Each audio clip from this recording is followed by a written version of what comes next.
The night was wide and silver when he found them. A thin moon rode low over the mesas, cutting the desert into pale bone and shadow. Wind moved soft across the sand, carrying the smell of mesquite and dust. The rancher rode slow, his horse tired, its ears twitching with every sound. Behind him, tied gently with a lead rope, 3 figures swayed in their saddles, 3 women, tall as willows, their braids long and shining even under the night sky. He had not gone out looking for anyone. His day had begun with the fence line, with sweat and wire cuts on his palms, with the sound of calves bawling in the distance. It should have ended with him sitting by the fire, drinking his bitter coffee, staring at the hollow corners of his cabin. But life was a strange thing. It had sent him to the edge of his property, where he'd seen the smoke, thin, black, curling into the sky like a warning. The camp had been nearly ash when he reached it. The raiders were gone, leaving their cruelty behind like boot prints in wet earth. He found the 3 women tied to a wagon wheel, their faces streaked with soot but unbroken, their dark eyes steady on him as though measuring his soul. He had cut them free, without a word. No one had begged. No one had thanked. They had simply risen to their feet, silent, proud, like spirits too proud to kneel, and waited to follow him. Now they rode with him through the dark, and he could feel the weight of them, 3 strangers, 3 fates he had not asked for, settling heavy across his shoulders. His cabin came into view near midnight. Just a small square of timber against the wide black of the prairie, a curl of smoke barely holding in the chimney. He dismounted first, stiff in the saddle from the long ride, and helped them down one by one. Each woman moved differently, one solid and grounded, one light as if she barely touched the earth, and the youngest quick, her movements sharp with the edge of a knife. He opened the door for them, letting them step into the dim warmth. The cabin smelled of wood smoke and dried sage. A single lamp burned on the table, throwing soft light on the walls. He noticed how they paused on the threshold, glancing at the space as if measuring its safety, then entered without sound. He had no words ready, so he set about what he knew, making food. His hands were rough but steady as he sliced bread, poured coffee, ladled out the leftover beans from the morning. The women sat at the table without speaking. Their faces were strong, carved as if from the same stone, and yet they were not the same. The oldest sat straight-backed, her dark eyes unblinking, as though daring the room to harm her.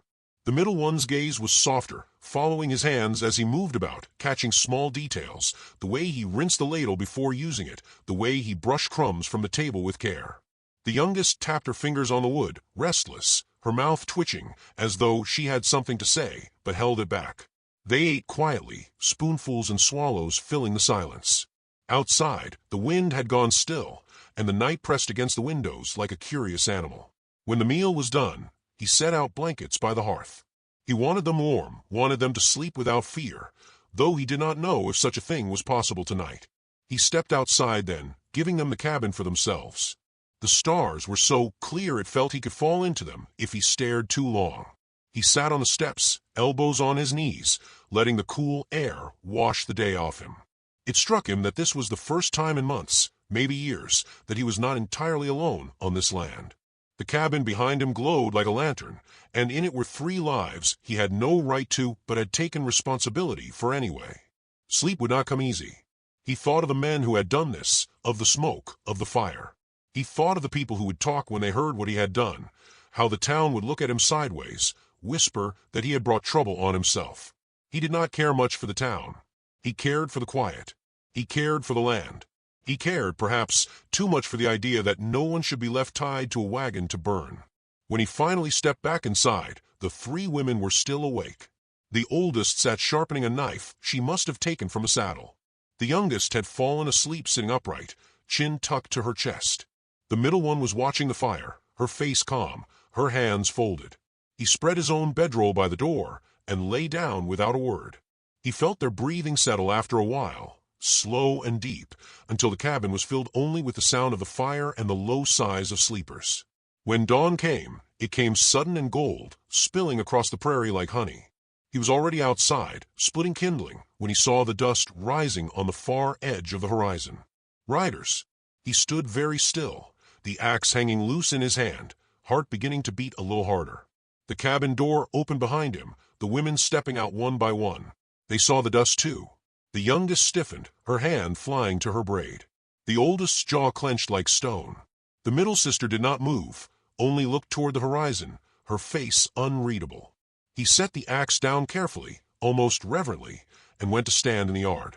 The riders drew nearer, their shapes cutting sharp against the sun. He counted them, 5, no, 6, and knew then what he had known all along. The Apache chief was coming, and he would not be coming for nothing. The riders reached the yard just as the sun broke free of the horizon.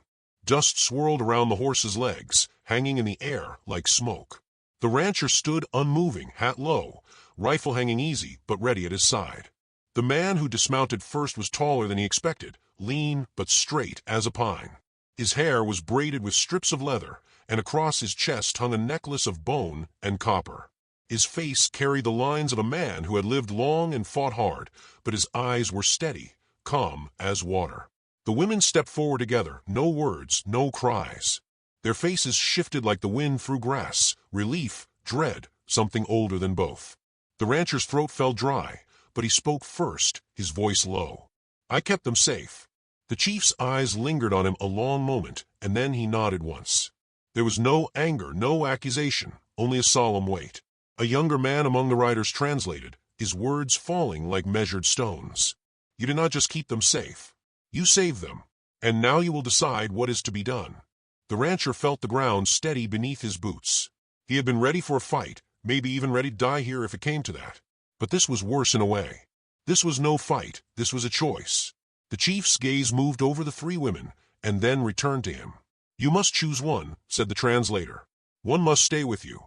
The others will go back." The words hit like a hammer. He had not thought this far. He had not thought of what came after the rescue, after the nights spent by the fire. The riders waited. The women waited.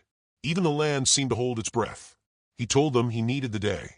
The chief inclined his head, granting it, and the riders settled their horses near the edge of the yard, watching with the patience of men who knew time belonged to them. The rancher went to his work, though there was little to do. He fixed a hinge that did not need fixing, hauled water though the barrels were already full. His thoughts were louder than the swing of the hammer, louder than the slosh of the bucket. The oldest sister came to him first. She stood with her shadow cutting across the dust, her arms folded tight. "You are a good man," she said simply, "but my heart is not here. My home is not here." He nodded, not trusting his voice, and she walked away, leaving no trace but her footprints. Later, the youngest came, restless as always, her words tumbling out like pebbles in a stream. "You are brave," she told him. "You ride into fire. But I am young, and I want to go where the drums sound, where the dances are long, where the nights are not so quiet." He almost smiled at that, but he only tipped his hat and let her go. The day burned hot, the sun climbing high. He had not seen the middle sister since morning. When he finally found her, she was by the creek, kneeling to wash a strip of cloth. She did not look up as he approached, but he could see the curve of her mouth, soft and thoughtful.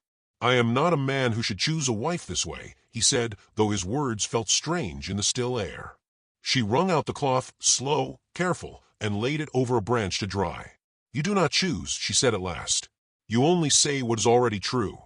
Her words struck something deep in him, something he had not wanted to name.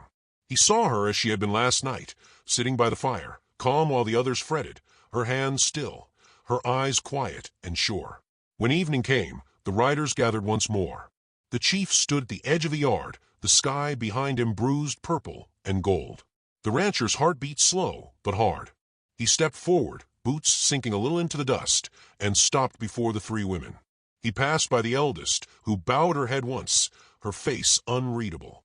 He passed by the youngest, who grinned faintly as if amused. He stopped in front of the middle one, his breath catching. "If you will have me," he said, voice rough as the desert wind, "then I choose you."